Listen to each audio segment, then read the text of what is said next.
अगर आपको तंत्र मंत्र पर यकीन नहीं है, भूत प्रेत नहीं मानते और ऐसा लगता है ये सब ढोंग है, लोगों के बीच का अंधविश्वास है, तो आपको रहस्यमयी 64 योगिनी मंदिर एक बार जरूर जाना चाहिए। जहां जाने के बाद आपको ऐसा लगेगा कि अंधविश्वास में भी कोई ना कोई विश्वास जरूर है। हालांकि विज्ञान के इस युग में आपको अंधविश्वास के चक्कर में नहीं पड़ना चाहिए, लेकिन जानकारी के अभाव में भी नहीं रहना चाहिए। आज के इस वीडियो में हम आपको 64 योगिनी मंदिर से जुड़े रहस्य बताते हैं, जिन्हें सुनकर ही कई लोग डर जाते हैं। मध्य प्रदेश के मुरैना में सबसे प्राचीन 64 योगिनी मंदिर है, जो कई मायनों में खास है। इसके अलावा खजुराहो में भी 64 योगिनी मंदिर है। मध्य प्रदेश के अलावा उड़ीसा में भी 2 ऐसे मंदिर हैं। हालांकि आपके दिमाग में एक सवाल ये जरूर उठ रहा होगा कि दुर्गा माता, भगवान विष्णु, ब्रह्मा और महेश के बारे में तो सुना है, ये 64 योगिनी कौन सी माता है, तो ये भी जान लीजिए। दरअसल माँ दुर्गा जब असुरों का संहार कर रही थीं, तो रक्त बीज और शुंभ निशुंभ जैसे राक्षसों के संहार में 8 देवियों ब्रह्माणी, महेश्वरी, कौमारी, वैष्णवी, इंद्री, वाराही, नारसिंही और माँ काली ने उनकी मदद की थी। इन सभी की 7-7 सहायिकाएं भी हैं। इस हिसाब से इनकी संख्या 64 पहुंच जाती है, जिन्हें योगिनियां कहा जाता है। यहाँ तक कि महाविद्याएं और सिद्ध विद्याएं भी योगिनियों की श्रेणी में आती हैं। यह भी माँ काली की ही भिन्न भिन्न अवतारी अंश हैं। समस्त योगिनियां अलौकिक शक्तियों से संपन्न हैं। इंद्रजाल, जादू, वशीकरण, मारण और स्तंभन इन्हीं की कृपा से सफल हो पाती हैं। इसलिए देश विदेश से लोग मुरैना की 64 योगिनी मंदिर में तंत्र मंत्र की साधना के लिए आते थे। कहा जाता है कि इस मंदिर का निर्माण राजा देवपाल ने 1323 ईस्वी में करवाया था, जहां सूर्य के हिसाब से ज्योतिष और गणित की शिक्षा दी जाती थी। ये उन गिने चुने मंदिरों में शामिल है जो गोलाकार हैं। हिंदू धर्म में आमतौर पर गोलाकार मंदिर नहीं बनते, लेकिन यहाँ ये नियम लागू नहीं होता। कहा जाता है कि तंत्र साधना में अक्सर पूजा पाठ के विपरीत नियम लागू होते हैं।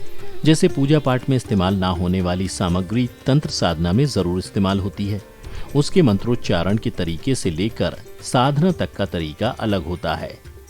मध्य प्रदेश के मुरैना से करीब 30 किलोमीटर दूर बसे मितावली गांव में बने मंदिर में 64 कमरे बने हुए हैं और हर कमरे में भगवान शिव और योगिनी की मूर्ति स्थापित है।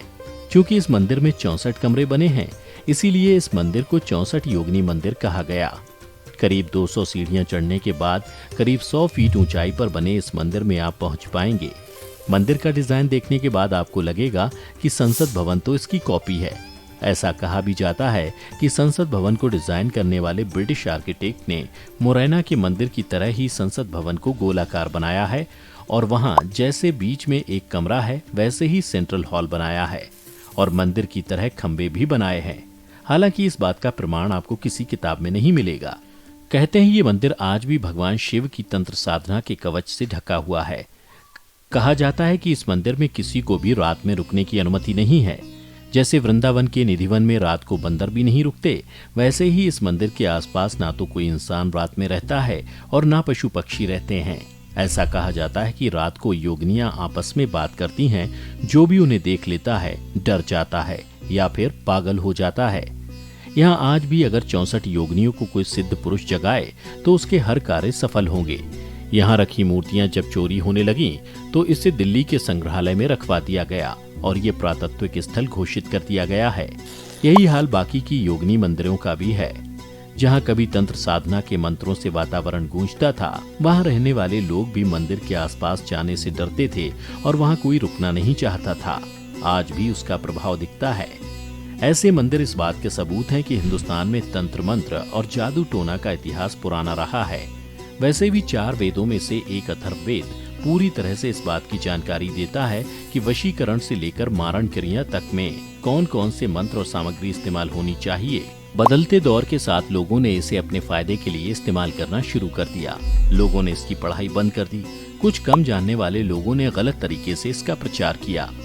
यहाँ तक कि कम पढ़े लिखे लोग भी जादू टोना के नाम पर लोगों के साथ ठगी करने लगे, जिसकी वजह से इसे अंधविश्वास का नाम दे दिया गया।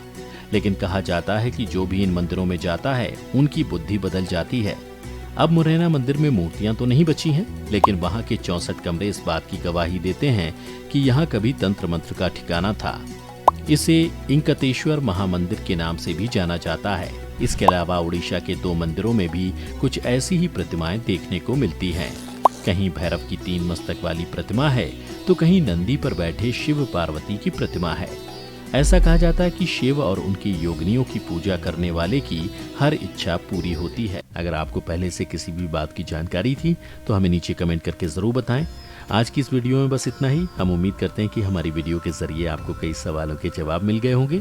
अगर ये वीडियो पसंद आई हो तो इसे लाइक और शेयर जरूर कीजिएगा। अगर आपने हमारे चैनल को सब्सक्राइब नहीं किया है तो जरूर करिए। इसके साथ ही मुझे दें इजाजत। इस वीडियो को अंत तक देखने के लिए आपका बहुत बहुत शुक्रिया।